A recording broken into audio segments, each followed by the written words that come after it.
Hi dears, welcome back to my channel. അപ്പോൾ കുറേ ദിവസമായിട്ട് ആലോചിക്കാണ്ടെന്ന് ചേച്ചിയുടെ വീട്ടിൽ വന്ന് സ്പെൻഡ് ചെയ്യണമെന്ന്. അങ്ങനെ ഇന്ന് ഞാനും ഇസക്കുട്ടിയും ഹാരൂസും കൂടി നമ്മളുടെ മൂലമ്പള്ളിയിലുള്ള ഒന്നാമത്തെ ചേച്ചിയുടെ വീട്ടിലേക്ക് വന്നിരിക്കുകയാണ് കേട്ടോ. ഇവിടെ വന്നു കഴിഞ്ഞിട്ട് അവൾ എന്നെ അകത്തേക്ക് കയറ്റണേ ഉണ്ടായില്ല. ഊഞ്ഞാലയിൽ ഇരിപ്പ് തന്നെയായിരുന്നു കേട്ടോ. അത് കഴിഞ്ഞപ്പോഴത്തേക്കും കേക്ക് തിന്നാൻ കിട്ടി. കേക്കിൻ്റെ മെയിൻ ആളാണ് ഞാൻ. ഹാരപ്പൻ ഇതൊന്നും വലിയ മൈൻഡൊന്നും ഇല്ല കേട്ടോ. അങ്ങനെ കേക്കൊക്കെ കഴിച്ചു. അത് കഴിഞ്ഞ് ഡ്രസ്സൊക്കെ ചേഞ്ച് ചെയ്തു. അടുക്കളയിൽ ചെന്നപ്പോൾ ഇതാ മീലു നമ്മൾക്ക് വേണ്ടി ചോക്ലേറ്റ് ഐസ്ക്രീം സെർവ് ചെയ്യാറുണ്ട് കേട്ടോ. ഞാൻ എന്ന് ഡയറ്റ് സ്റ്റാർട്ട് ചെയ്യണമെന്ന് ആലോചിക്കുന്നോ അന്ന് എനിക്ക് ഇങ്ങനെയുള്ള ഐറ്റംസ് ഒക്കെ തിന്നാൻ കിട്ടും. എങ്കിൽ പിന്നെ നാളെ ആവട്ടെ മറ്റൊന്ന് ആവട്ടെ എന്ന് അങ്ങനെ നീണ്ട് പോവുകയും ചെയ്യും. എന്നെപ്പോലെ ഇങ്ങനെ ഡയറ്റ് നീണ്ട് പോകുന്ന ആൾക്കാരുണ്ടെങ്കിൽ പ്രത്യേകം പറയാൻ മറക്കരുത് കേട്ടോ. അങ്ങനെ ഞങ്ങളെല്ലാവരും കൂടെ ഐസ്ക്രീമൊക്കെ കഴിച്ചു. ഹാരപ്പൻ പതിവില്ലാതെ ഇവിടെ വന്നിട്ട് നല്ല ഡീസൻ്റ് ആയിരുന്നു കേട്ടോ. അവിടെ ഇരുന്ന് പിക്ചർ വരയ്ക്കൽ അങ്ങനെ കുറച്ച് സംഭവങ്ങളൊക്കെ ആയിരുന്നു. ഇസക്കുട്ടി ആണെങ്കിൽ മിലുവിനെ കൊണ്ട് ലാപ്ടോപ്പിൽ പാട്ടൊക്കെ വെച്ചിട്ട് അവിടെ കിടന്ന് ഡാൻസ് ആയിരുന്നു. എവിടെ പോയാലും അവർക്ക് ഡാൻസ് എടുക്കലും വീഡിയോ എടുക്കലും ഒരു വീക്ക്നെസ് തന്നെയാണ് കേട്ടോ. അങ്ങനെ ജീൻചിറ്റ ഉച്ചയ്ക്കത്തേക്കുള്ള പരിപാടിയിലേക്ക് നടക്കുകയാണ്.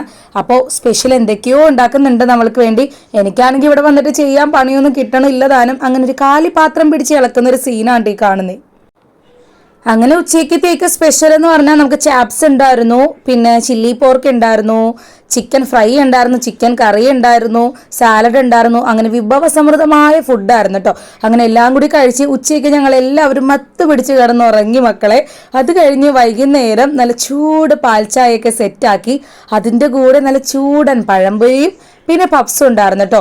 അപ്പോൾ വേസ്റ്റ് ആക്കണ്ടല്ലോ എന്നോർത്ത് ഒരു പഴംപൊരിയും ഒരു പപ്സും കൂടി അങ്ങോട്ട് കഴിച്ചു. വേസ്റ്റ് ആക്കണ്ടെന്ന് കരുതി മാത്രമാണ് കേട്ടോ, അല്ലാണ്ട് ആർത്തി മൂത്തിട്ടൊന്നുമല്ല.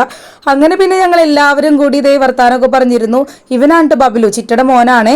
അവനപ്പോൾ അടുത്ത ആഴ്ച UK പോവുകയാണ്. അപ്പോൾ അതിനു മുമ്പ് അവനായിട്ടൊന്ന് സ്പെൻഡ് ചെയ്യാൻ കരുതി. ഹാരപ്പനാണെങ്കിൽ ഒരു മൂഡില്ല കേട്ടോ. സോഫയിൽ കിടന്ന് കാണിക്കുന്ന കണ്ടില്ലേ, എവിടെയെങ്കിലൊക്കെ പോകണമെന്നും പറഞ്ഞ് വാശിയായിരുന്നു. അങ്ങനെ ഞങ്ങൾ പിഴലാപാലത്തിൽ പോയി. അവിടെ അധികം വണ്ടി വരാത്തതുകൊണ്ട് തന്നെ അടിപൊളിയായിട്ടൊക്കെ നമുക്ക് അവിടെ ഇരിക്കാൻ പറ്റും. അത് കഴിഞ്ഞ് മിലു ഞങ്ങളെ കൊച്ചു കടമക്കുടി എന്ന് പറഞ്ഞൊരു സ്ഥലം ഉണ്ടെന്നും പറഞ്ഞ് ഈ പാലം ഇറങ്ങി താഴേക്ക് കൊണ്ടുപോയിട്ടോ.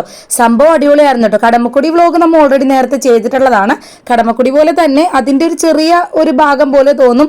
ഇവിടെയും വണ്ടിയൊന്നും പോകാത്തതുകൊണ്ട് തന്നെ ഇങ്ങനെ ഫാമിലി ആയിട്ടൊക്കെ വന്ന് സ്പെൻഡ് ചെയ്യാനും ഇവിടെ ഈ വെള്ളത്തിൻ്റെ അടുത്തൊക്കെ ഇങ്ങനെ ഇരിക്കാനും അടിപൊളി ഒരു പ്ലേസ് തന്നെയാണ് കേട്ടോ. ഈ സമയം അവിടെ കിടന്ന് ഡാൻസ് തകർക്കുകയായിരുന്നു. അത് കഴിഞ്ഞ് രാത്രിയൊക്കെ ആയിട്ടോ ഒരു 7 മണിയൊക്കെ ആയപ്പോൾ ഞങ്ങൾ പിന്നെ പള്ളിയിലേക്ക് പോയി. മൂലമ്പള്ളി പള്ളി സെൻറ്റ് അഗസ്റ്റിൻസ് ചർച്ചിലേക്ക് പോയി. ഇവിടുത്തെ വ്യൂ ഒന്നും പറയാനില്ല. നേരെ ഫ്രണ്ടിൽ തന്നെ പുഴയാണ്. പള്ളിയും നല്ല പ്രാർത്ഥിക്കാനും കുട്ടികൾക്ക് അവിടെ കളിക്കാനും എല്ലാത്തിനും പറ്റിയ ഒരു അറ്റ്മോസ്ഫിയർ കൂടിയാണ്. വെറുതെ അങ്ങനെ അവിടെ ഇരിക്കാൻ തോന്നും.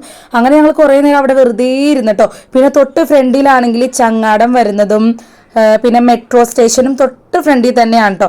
കണ്ടില്ലേ, അവിടെ മെട്രോ ഉണ്ടായിരുന്നു, ഓൾറെഡി ചങ്ങാടം വരുന്നുണ്ടായിരുന്നു. അതൊക്കെ കണ്ട് ആസ്വദിച്ചു. ആക്ച്വലി ഇന്നത്തെ ഒരു ദിവസത്തിൻ്റെ കുഞ്ഞു ഭാഗങ്ങളാണ് കേട്ടോ ഇന്നത്തെ വീഡിയോയിൽ ഉൾപ്പെടുത്തിയത്. എല്ലാം കൂടി കാണിക്കാനാണെങ്കിൽ ഒരുപാട് നേരം എടുക്കും.